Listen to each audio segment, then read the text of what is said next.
screening. So we specialize in in-depth 3-level residential screening. So what that's going to entail is anything from the application through basic credit reporting, all the way through the landlord and employment verifications to the move-in process. So it's going to be everything from A to Z. That's what we specialize in. We've been around forever. We've been around since 1980. We have 35 regional offices. So we're national. We're all over the place, and we've been proud supporters of the RHA for a long time. So we've been involved with the RHA. Love what they do here. So we're happy that we're out and happy you guys keep having us back. So we'll keep coming back as long as you guys let us. But getting going here, looks like, let me see if I can move this out of the way. So what we're going to be talking about today is verifying landlord and employment history. The whole process, that's going to be all the way from the application, what info we're gathering, so we know what we're verifying, all the way through actually verifying that information. So the entire process here. So we'll touch on all of it. Some will be basic, some will be a little more in depth, but if you have any questions, we'll get to those at the end now that we got a few more people here, but we'll get going. So the first step is going to be the application. On that application, what information are we going to gather so that we can verify this information? Now on your application, make sure you have a compliant, up-to-date, effective application. I know RHA does have a great copy of that they can share with you. I'm sure they'd be happy to. If you talk to Robert or Sandy, I'm sure they can get that to you. Now, this info is important. It might sound basic and obvious, but it's really important because this is the most time-consuming part of the application process, is what we hear from most people and what we experience ourselves. Most of the time, because we're at the mercy of the landlord and employer getting back to us. So if we have to go back to the applicant and get information from them, it's just going to muddy up the process and make things a lot slower and more difficult when we get to this stage, because oftentimes it's at the end of the process. So at that point, you don't want to go back and retrace your steps on everything. And the other thing is make sure all of this is there, because it's really easy for someone to hide with fraud or anything like that, to hide behind a blank application, not a full application, but a blank, field in here, that instead of, trying to come up with something fake and fraudulent, they can just leave it blank. It's easy to hide behind blank information. It's a lot harder to come up with it themselves. So we want to make sure everything's there, from the name, phone number, email. The phone number, get as many as you can, is something we always say. If it's a landlord, and it's a property management company, they have, see if there's a work number and also a cell number to an individual property manager, whatever you might be. But as much information as you can get, the better it's gonna go for you here. The signed authorization, what that is that's the back of your application. On the back of that, you will see the release of information on that. And what a lot of landlords and employers require when we're verifying this information is they require you to send that in either by email or fax. Most of them need something to release that information to you. So when they are filling out that application up front, you want to make sure that they sign that completely. There's nothing wrong there. So that's another reason why you want to make sure you have an effective application. You want a compliant, effective application. You need that authorization page. Employer is going to be the same. Basic information outside of, you want a direct contact person with employers. We do a lot of these, and what we've done over the years that we've been doing them is we've built a database of our direct contact people for different employers, not so much the small businesses, but the larger ones, especially in the Bay Area. There's some large ones there. So in that case, with having the direct contacts, we can save a ton of time rather than going through HR and then having to go through a ton of different extensions and departments and everything to find the proper person to verify that information. So if you can find a direct contact person that the applicant can provide to you, that will save a ton of time at the end of the process here. So for the landlord verifications, just this will be what we're covering on them. What and why do we do them? What are they? Why do we do them? The do's and don'ts, what should we ask, what shouldn't we ask, verifying that information that we ended up gathering, verifying the authenticity of that, and then the tools available that you can use to verify that that information is accurate.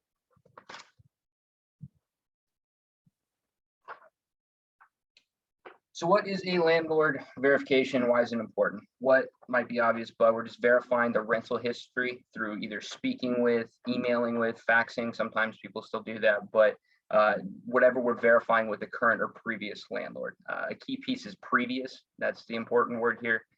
We have found that that is usually the better landlord to speak to, because the current might have a problem with them and they want them out. So they're willing to give them a great recommendation so that you accept them, and now they're your problem, where the previous will tell you what happened there and say, no.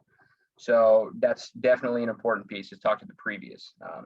Now, why are we doing this? We're trying to verify the information the applicant gave us is accurate, and we're doing that so that we can we're doing that so we can protect the investment, the rental property. Most of the time, negative interactions with the tenant, negative experiences don't end up with a court filing, which won't show up on a eviction search, credit report, things like that. So there's a lot more information you can get from doing these verifications when you speak with the actual landlord themselves that might not be available to the public in some database or something like that. So over here on the right, these are sample questions, but this is what we use. We do this for a lot of landlords, from individuals to property managers. These are our standard questions we ask. This is something important. You don't have to use our questions. You can. I can give anyone a copy of this that wants one after this. But we recommend you have the same questions for everyone. You want a standard process and almost a script of what you say and what you ask. That way you're protecting yourself against fair housing suits and any differences that someone might claim if they get a negative reference and you end up denying them based off of this. So we do recommend that you have a strict part of your criteria is this rental verification. So we do recommend that you have a strict criteria / process and questions that you use. So those questions that you ask, though, they should only be about relevant information to the rental property as a renter. So and it's verifiable information we're looking for. So things about payment history, property condition, lease violations. We're looking for objective information here.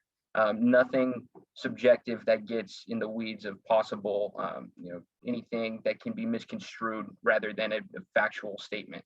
And this way, it's a verifiable question that's documented. So these things, if they had a lease violation or a missed payment or something like that, generally the landlord can verify that and prove that. Whereas if you're asking a question about someone's character, were they loud, were they disruptive, or things like that, where it didn't result in a lease violation, you're going to get in a dispute with the applicant who's going to claim it didn't happen, and then you're stuck in this mess here. So you want to keep all of your questions as objective as possible. So you want to keep, what you shouldn't ask is you shouldn't get into any feelings, any type of personal information, character-based types of things.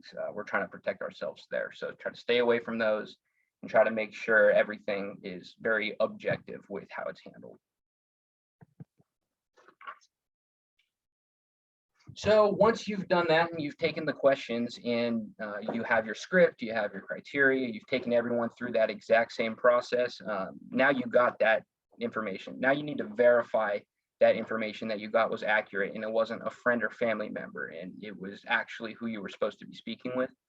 Now that's a really important piece, because that's a huge thing we've seen a big uptick in recently. Is a lot of fraud with that. So with the landlord, we're trying to verify that if it was an individual, we need to verify if they're the property owner. We need to vet the source that this came from. So if they're the property owner, we need to verify that that's what it is. That's a question that you should ask. What's your position with the company? Are you the property owner or the property manager? If they are with a property management company, ask some additional follow-up questions. How long have you been with the company? Things that you can fish out if there's something strange there, or if everything just seems to flow right and everything makes sense, or do they get wishy-washy when you start bringing these types of things up. Once you've verified that, you're going to want to cross-check that information with documents they provided to you, as well as different third-party sources. So you're verifying that with the application, was everything accurate on that? The landlord gave you the right address and rental amount that the application stated that they were paying. If it's a property management company, verify it on their website. You can look at public records, you can look at county records. What we always do is if there's a property owner, someone says they're the property owner, we always pull the title and verify that. An additional follow-up question for that might be, you own the property, how long have you owned the property for? They say 2008, and you pull up the title, and the last recorded sale was in 2016, you might have an additional question there and something you might want to follow up with them on. So you want to verify all this information. The other things you can do is search phone numbers on reverse phone number registry, so you can verify that the number was the correct person you spoke with. And you want to cross-check all of these things to make sure they all match. Does the title match the property owner who's listed as the landlord? And the phone number, does that come back to them? Now, none of these individual things you would necessarily deny them on, but it's all pieces to the puzzle that you're trying to mesh together to make sure that this is verified. The idea of this is you're investigating them. So you got to put your investigator hat on here a little bit and start piecing it all together. So getting into the employment verifications, it's going to be a lot of similar things with a few minor differences, but we're going to take the same mindset into the employment verifications that you would before. The employer, usually it's just going to be the employer, the current employer, rather than the previous. Some people do go back into previous. It's not as relevant to the ability to pay rent, but you can gain information from that. But generally, it's just going to be the current. And here you're going to, it's going to be the same reasons we're doing this, other than you're going to be, making sure that they do have the ability to pay rent, not just do they have history of it, but you're verifying that they still have that, that their pay stubs, they didn't quit their job last week, so they show pay stubs, and turns out they're actually unemployed. You can verify that they're still employed currently and they still have the ability to pay, and they make the proper amount listed, not just what they say or what's on their pay stub, but you do verify that they do have the right rent to income ratio, which should be part of your criteria up front. The other thing that might happen here that is specific to the employer is going to be sometimes you won't speak, email, or fax with the employer. What might happen is they might use a third-party service that you might need to know about. I'm sure some people have ran into it. A lot of the big companies use it. It's called the work number. It's these third-party sources that these big employers, these Microsofts and Facebook and these large employers in the Bay generally report to, so they don't take the calls. They won't answer the questions, and you have to go through that process to get that set up. And there's a cost involved with that, but it's different they have their own pricing. But that's something to be on the lookout for, is the work number. You might need to set up an account with that if you want to verify it, or go through your screening provider who does have access to that information as well. That's something we do. So as far as that goes, it's going to be the same types of things, but look out for cases like that, like the work number, where you might not be able to verify the information. Here's going to be a sample of our employment verification questions that we ask, just like the landlords. Again, I can get this to whoever needs it afterwards. We can always share that. So this should be the same types of things. So this should be the same questions that you ask everyone. They should be a standard process and a script that you use for everyone throughout everything.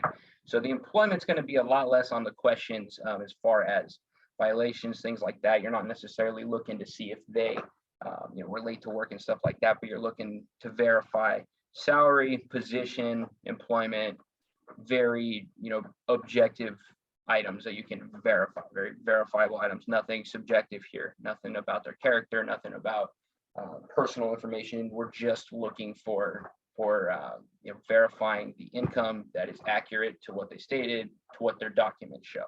So we're just looking to get that there. And that's important because something that some people aren't aware of, but some are, is you can't deny based on the type of income. So we're looking not necessarily for what they do, but just the fact that they are earning income from doing this. So as long as it's legal, you can't deny based on their type of income, whether that's unemployment benefits, retirement, if they're 1099 and it looks spotty, still it's just considered income. So we can't discriminate based off of types of income. They're all treated equally. So make sure we know that.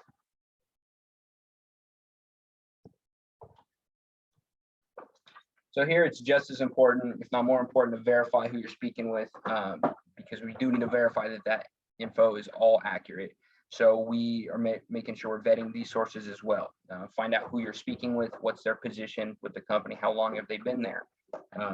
And we need to really look into who we're speaking with on that, and then that information matches up. So again, we're the pieces to the puzzle here. We're looking to piece it all together. So there's a lot of different sources you can cross-check for employment, a lot more than landlord. There's different services out there. So you're not just looking at the documents, but in the documents you should be looking at is cross-checking the application, the pay stubs, any tax statements you've got from them, any 1099s, any bank statements. You should always cross-check those. Make sure the payment amounts on their pay stubs match the amounts in deposits in their bank statement history. So you want to double check all of those. Now, once you've done that, a big thing is people have faked a lot of pay stubs recently and bank statements, even tax documents. We've seen that as well. So we need to verify that the documents here are authentic. And there are some services that we utilize out there that verify documentation authenticity. They verify if a pay stub is fake or not. You upload it in there, and it can verify that through different backend data sources. And you can do that with basically any documentation. These services work for that. If anyone has questions about that, I can refer you guys to certain people for that, as well as bank account information verification services. There's plenty of companies out there that verify the deposit history and verify they are real deposits, and that's all done electronically. The applicant generally goes in there and basically goes in there and will accept the company's request, and then they go in and they verify all of that information. So there's that. If they're a business owner, that's where things get kind of muddled with verifying, because there's no one to speak to, there's no one to talk to. So what you end up looking at is different public records. Do they own their own business? Do they have it registered to themselves on the Secretary of State, which is public? You can search that out. But we just want to make sure we're cross-checking all the information that's gathered with the information that we're told, with the information that was on the application. So from the documents to the application to speaking with them, everything should be verified through there. So that is pretty much the basics of it. There's not a whole lot that goes into it. There's just a couple different pieces, but kept it kind of brief for you, but that should be it here. So we can open it up for questions. Be happy to take any of those as far as questions go. So.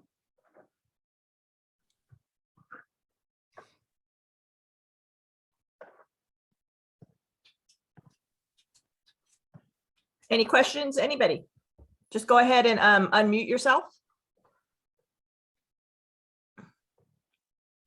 There's nothing in the chat, so I did. Well, I have a question. Thank you so much, Justin, for your presentation. Really appreciate it. And good to see all of you. It's about Justin right now, so I won't talk about my travels here. Justin, can you make sure to send us that form that you mentioned, the copy of the verification form, so then we can send that out to the membership? And then also, we did record this, so everybody who's on today, we'll send you a copy of the recording. So then you have Justin's contact information and any other items that you might want to readdress. So, but I know I wanted to definitely get that with you, Justin. So. Yeah, absolutely. I'll shoot that over right after this. And then I also just dropped my email in the chat. If anyone has any additional questions, feel free to reach out to me there. Oh, that'd be great. Yarka, did you have a question? I see that you're unmuted. Yarka? Okay, well, I guess not. How does, I have another one. So there was a bill that was making its way through the legislature, and I think it got stalled now, but it had to do with recently incarcerated individuals and then coming back now into the community. That's definitely not a question that should be asked, Justin, right? Because that kind of gets into the weeds, as you mentioned. As far as criminal history and things like that? Yes, correct. Yeah, so that's not going to be something you ever ask the landlord or employer. You can ask that up front, and as far as not necessarily ask that, but you can search for that on the back end if that's part of your process. But if you do that and you do search for criminal history, make sure you do that for everybody. Don't do that picky and choosy just because they told you that. If you don't do it, I wouldn't suggest you do, even if they told you, because then you're getting in the weeds with that, where you're opening yourself up to fair housing suits on why did you do it on this person and not the other ones. You're treating that one unfairly. And so if you're going to do it, make it part of your criteria that you stick with the entire time for everyone. Right, right. When you're verifying a tenant, I've always been of the mindset that the most important information you want to capture, of course, is what's their credit score, and and then also employment history, because that's really going to tell you if they're able to pay their rent or not. Is that true, Justin? Yeah, and it's that, and it's verifying that the info they gave you is accurate, and making Right. sure that the info they gave you is still accurate. So if because they could have quit today and they gave you pay stuff, so you would never know. You would think everything's great, and then they move in, you accepted them, turns out they don't have a job, but you never checked. So Right. it's just verifying it on the back end, making sure everything you gathered from your credit report to your background checks to your application and documents, everything lines up and was accurate, just to verify there was no fraud involved in that. So Justin, I have a question. So what it kind of sounds like is because a lot of fraud is really kind of on the uptick now, not, false pay stubs and like that. And you said that there are services that can like actually verify if it's true or not, but it's not necessarily something that the landlord can do on their own. They have to have certain access, which they don't. So they need to get like a third party like you, NTN or something to help with that. Right. Yeah. There's certain back end programs that have been built to verify document authenticity. It reads the coding behind the documents that are produced. And there's those, and then there's also additional ones that do bank statements that the applicant will grant the program access to, which will read. So they log into their bank account basically, and it's applicant initiated. The applicant has to okay it. If they don't okay it, then it won't happen. But if they okay it, it goes in and it verifies the deposit history for recurring deposits and things like that. And that's something that some people do use and would recommend using if you were concerned about something. For sure, because as you said, it's so prevalent now, and it's just, it almost seems like you sort of have to dig deep, because you could just get somebody in there that totally lied to you and you have no way of knowing because it looks real. It's just like with emails, nowadays with emails, you get something from something that looks totally legitimate, and then you end up, getting some kind of virus on your computer because you said, oh, look, this is from so-and-so. It looks perfect, So now they're learning to do that, like you said, on their W-2s and stuff. So it's really important. It's going to be tough, I think. But and just a reminder, Justin, will you be able to send us a copy of your PowerPoint so that we can forward that to you? Okay. Yeah, I'll shoot over a copy of the PowerPoint as well as the employment and landlord verification questions. Right. And then if there's anything else, let me know. I can get you guys whatever we need, but I'll shoot those 3 things over right after. Fantastic. That's great. Okay. I don't see any other questions in the chat. What do you think, Robert? We letting everybody go early to have lunch? No, we could definitely do that, but I wanted to share 2 quick items that you're all going to hear, and you're the first ones to hear this. So, but first, before we do that, Justin, did you have any final thoughts or anything for the group? No, I mean, kept it brief. I actually just realized I'm looking at my computer here. It looks like it's 13 minutes fast. So I sped up a little bit at the end. I'm like, no.